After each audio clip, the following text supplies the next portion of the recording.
Culture Minister Salah Hilal and his subsequent arrest on suspicion of taking bribes.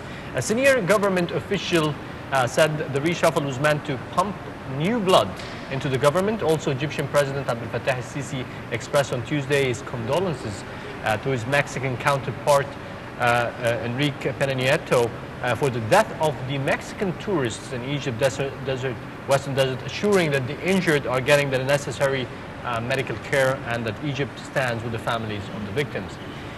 We'll be joined today and now with Dr. Hussein Shereba. He's a political analyst, and we'll be shedding some light on a lot of changes going on, and we need a lot of answers from you.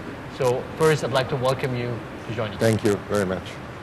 Now, Doctor, the resignation of the cabinet and the acceptance of the president to them, does this mean that the government now will be pumping new blood and they want to do more reform? Changing the government from one phase to another phase is having new blood. It's a normal attitude. Are we in need to it right now? I think with my very limited vision, yes. Why? Because there are messages is coming out of this to any coming government or anyone in a position of decision making. The government says, for the new government, you have to work for the people and not the people working for you. That's number one. So you have to be doing your work without any, I don't want to say a bribe, without any personal beneficial things. Any conflicts of interest? Yes. So this is a straight end. And this is to show you that the president of Egypt, Abdel Fattah el-Sisi, is setting a kind of a measurement to the people. And he used two terminologies which I always love them, and the first one is fire and the second one is hire. So the one who cannot do the job, please go step out and go home. But we have to clear one thing, that the Prime Minister Ibrahim Mahleb was a very successful person.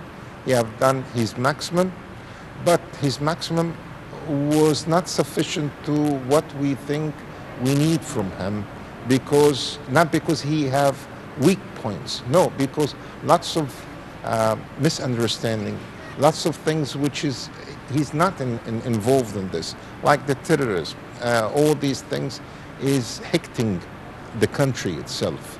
So Ibrahim Mahleb did his work on a very high professional scale, but this also didn't meet what the President Sisi would like to have. So the challenge right now is not with Ibrahim Mahleb. The challenge is with the new Prime Minister. That's the big one. He's going to face really a tough way from the presidential cabinet, from the people, from the media, and they want him to be verifying every detailed things. So this is a big hassle for him. But Dr. Hussein, the timing right before the upcoming parliamentary elections, changing the ministers at that time, knowing that this cabinet in all cases would be, according to the constitution, a new government will be appointed by the parliament. This is the power of the new constitution and the power of the new parliament. So why the change, just a couple of months, a couple of weeks before the upcoming parliamentary elections? This is the strategy of making a plan for a future of a country like Egypt is not limited with 3 months or 4 months and then to be changed. The strategy which has been done, the president and the whole group community with him, is done for the full concept. Part of this Prime Minister who is going to attend and do his job will be 3 months, could be extendable, and also could be finished. within 3 months. But this 3 months is a part of the whole concept. It's not isolated from the whole concept. So he's not going to do anything haphazard. It have to be through the concept, which we needed. And I think this is a good thing, which I want to set an example. Who wants to work with the Prime Minister now? He is a very faithful, and he's a true Egyptian working for the sake of saving Egypt. And that's an important thing.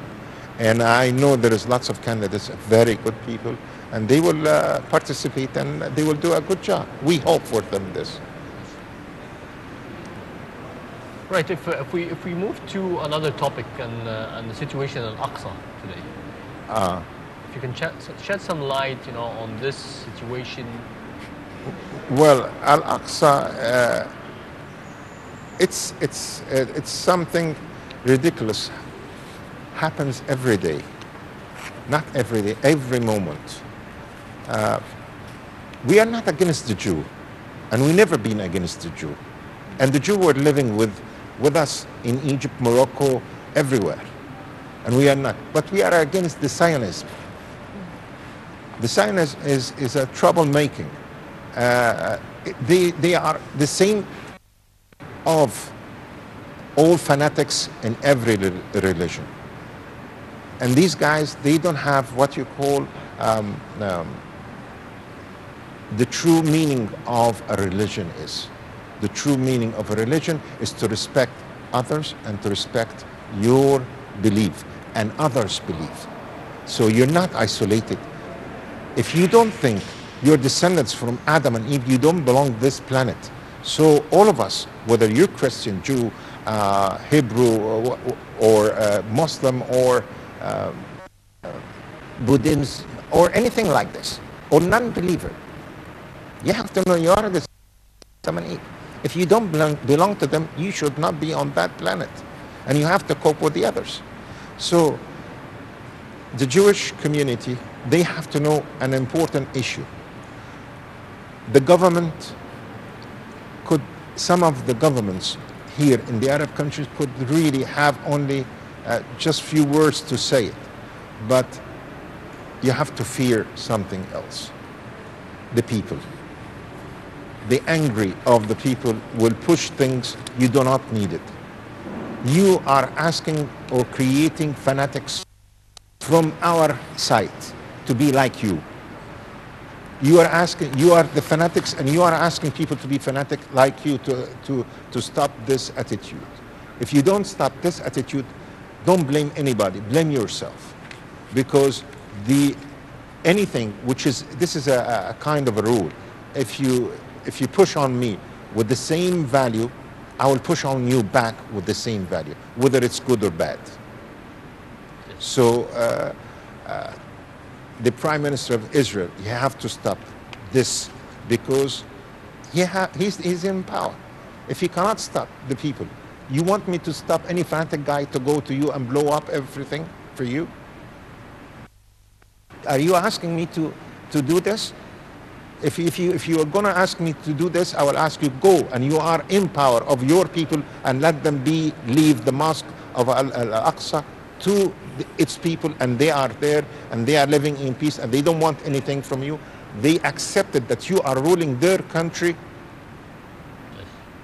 without no negotiation, but they want to live in peace with you.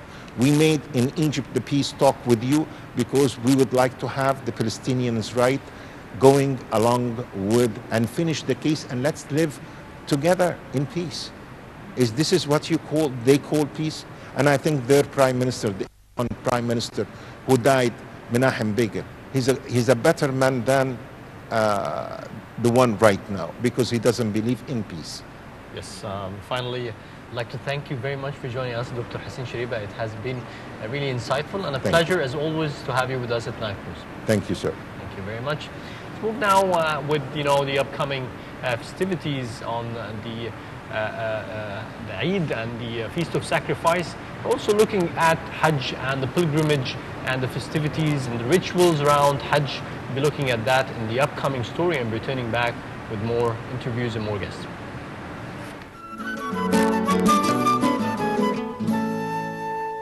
in the name of Allah, the most gracious, the most merciful. All praise is due to Allah.